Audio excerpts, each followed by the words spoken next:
સરકારશ્રીએ પણ પોતાના વાયદા અને વચનો મુજબ સમયાંતરે કેસનું જે અપડેશન લીધું છે। હાર્દિક પટેલ, અલ્પેશ કથિરિયા સહિત જે રાજદ્રોહના એમની ઉપર તહોમત મૂકવામાં આવ્યું હતું। સુરતની સેશન્સ કોર્ટે આજે હાર્દિક પટેલ સહિતના જે લોકો હતા તેના વર્ષો જૂના રાજદ્રોહ કેસમાંથી મુક્તિ આપવામાં આવી છે।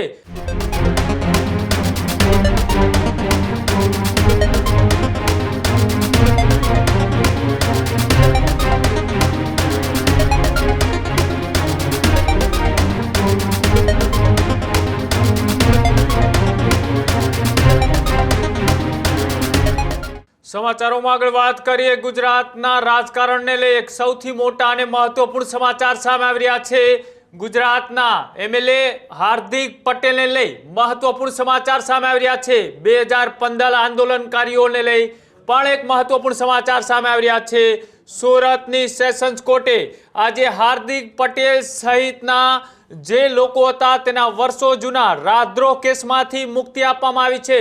રાજદ્રોહ કેસમાંથી હાર્દિક પટેલ સહિત તમામની આજે મુક્તિ થઈ છે। આ મહત્વપૂર્ણ સમાચાર અલ્પેશ કથિરિયા, વિપુલ દેસાઈ, ચિરાગ દેસાઈ સહિતના લોકોને મુક્તિ આપવામાં આવી છે।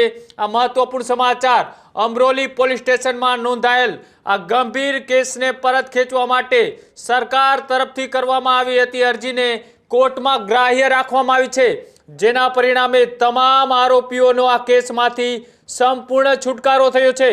આ મામલે હાર્દિક પટેલ અને અન્ય આરોપીઓ વતી એડવોકેટ યશવંતસિંહ વાળાએ કાયદાકીય રજૂઆતો કરી હતી। સરકારના નિર્ણય અને કોર્ટની મંજૂરી બાદ લાંબા સમયથી ચાલી રહેલા રાજદ્રોહની કાયદાકીય પ્રક્રિયાનો આખરે આજે અંત આવ્યો છે। આ એક મહત્વપૂર્ણ સમાચાર અત્યારે સામે આવી રહ્યા છે કે જે 2015 અને 17 વચ્ચે જે પાટીદાર અનામત આંદોલન થયું, આ આંદોલન વખતે અલગ અલગ પાટીદારના જે આગેવાનો હતા, આ જે લડત લડી રહ્યા હતા તેમની સામે એક કાર્યવાહી કરવામાં આવી હતી। અનેક જગ્યાએ એક કેસો કરવામાં આવ્યા હતા અને જ્યારે અલગ અલગ કેસમાંથી ધીમે ધીમે અનેક લોકોનો આજે છુટકારો થયો છે, ત્યારે આજે મહત્વપૂર્ણ સમાચાર કે રાજદ્રોહ કેસમાં અંતે હાર્દિક પટેલ સહિતના જે તમામ લોકો હતા તેમનો છુટકારો થયો છે। વધારે માહિતી માટે મારી સાથે દક્ષિણ ગુજરાતના બ્યુરો ચીફ શૈલેષ ત્રિવેદી જોડાયેલા છે। શૈલેષભાઈ, જે રીતના અત્યારે સમાચાર મળી રહ્યા છે કે લાંબા સમયથી આ કેસને લઈ અટકળો ચાલતી હતી કે ક્યારે છુટકારો મળશે, અંતે આજે સુરત સેશન્સ કોર્ટે કેટલા લોકોને આમાંથી છુટકારો આપ્યો છે અને આની વતી કોણ કેસ લડી રહ્યું હતું? સુરત ખાતે હાર્દિક પટેલની સામે રાજદ્રોહનો ગુનો દાખલ કરવામાં આવ્યો હતો। માત્ર હાર્દિક પટેલ નહીં પરંતુ અલ્પેશ કથિરિયા પણ તેમાં એક સહ આરોપી હતો અને અન્ય એક 2 વ્યક્તિઓ હતો। આમાં તમામની સામેનો જે રાજદ્રોહનો કેસ છે એ રાજ્ય સરકારે પાછો ખેંચવાનો નિર્ણય કર્યો હતો। એ નિર્ણયની સુરતની કોર્ટને કરવામાં આવી હતી અને ત્યારબાદ કોર્ટે આજે રાજ્ય સરકારના આ નિર્ણયને માન્ય રાખ્યો હતો અને તેને લઈને આજે હાર્દિક પટેલ, અલ્પેશ કથિરિયા સહિત જે રાજદ્રોહના એમની ઉપર તહોમત મૂકવામાં આવ્યું હતું એ તહોમતમાંથી તેમને મુક્ત કરવામાં આવ્યા છે। આ જે હાર્દિક પટેલ છે તેમનો કેસ એડવોકેટ યશવંતસિંહ વાળા લડી રહ્યા હતા અને ખૂબ લાંબા સમયથી આ કેસ ચાલતો હતો, પરંતુ હવે રાજ્ય સરકારના નિર્ણયને કોર્ટે પણ માન્ય રાખ્યો છે। આમ હાર્દિક સામેના અને પાસ આંદોલનકારીઓ સામેના જે અનેક કેસો પાછા ખેંચવાની રાજ્ય સરકારે જાહેરાત કરી હતી એ પૈકીનો આ એક સૌથી ચર્ચાસ્પદ કેસ સુરતમાં નોંધાયો હતો અને સુરતની લાજપોર જેલમાં હાર્દિકને લાંબો સમય સુધી જેલવાસ પણ આ કેસને કારણે ભોગવવો પડ્યો હતો।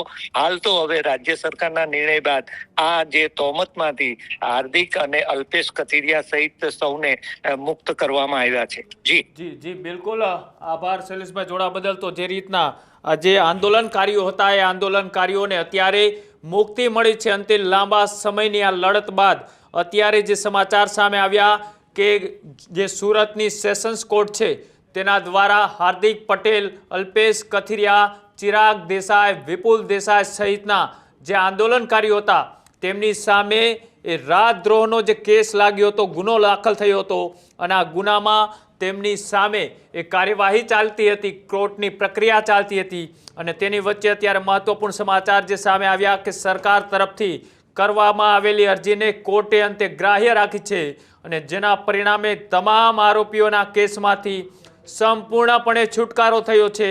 આ મામલે હાર્દિક પટેલ અને અન્ય જે આરોપીઓ હતા તેમના વતી એડવોકેટ યશવંતસિંહ વાળાએ કાયદાકીય રજૂઆતો પણ કરી હતી અને સાથે જ જે રીતના એક બાદ એક જે કોર્ટની અંદર દલીલો થઈ અને દલીલો બાદ જ્યારે આજે કાયદાકીય પ્રક્રિયાનો આખરે અંત આવ્યો છે ત્યારે લાંબી લડત લડી રહેલા અલ્પેશ કથિરિયાએ આ જે ચુકાદો આવ્યો એ મુક્તિ મળી છે રાજદ્રોહના કેસમાંથી. તેને લઈ શું કહ્યું આવો તે પણ જોઈએ.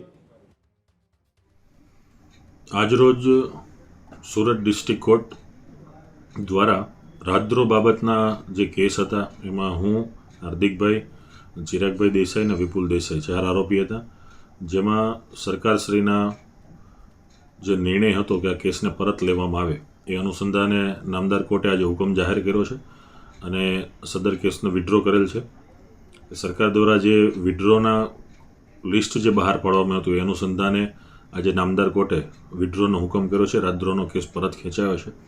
આ તબક્કે સૌ સાથી મિત્રોને પણ ખૂબ ખૂબ અભિનંદન આપું છું અને સાથોસાથ સરકારશ્રીએ પણ પોતાના વાયદા અને વચનો મુજબ સમયાંતરે કેસનું જે અપડેશન લીધું છે એ તમામ જે કોઈ પણ આમાં મહેનત કરનાર મિત્રો છે અને ખાસ કરીને સરકાર, વકીલ અને સાથોસાથ સરકારને પણ અભિનંદન કે સમયાંતરે કેસનું સંપૂર્ણ ઓબ્ઝર્વેશન કરી અને આજના દિવસમાં આ કેસને પરત ખેંચ્યો છે.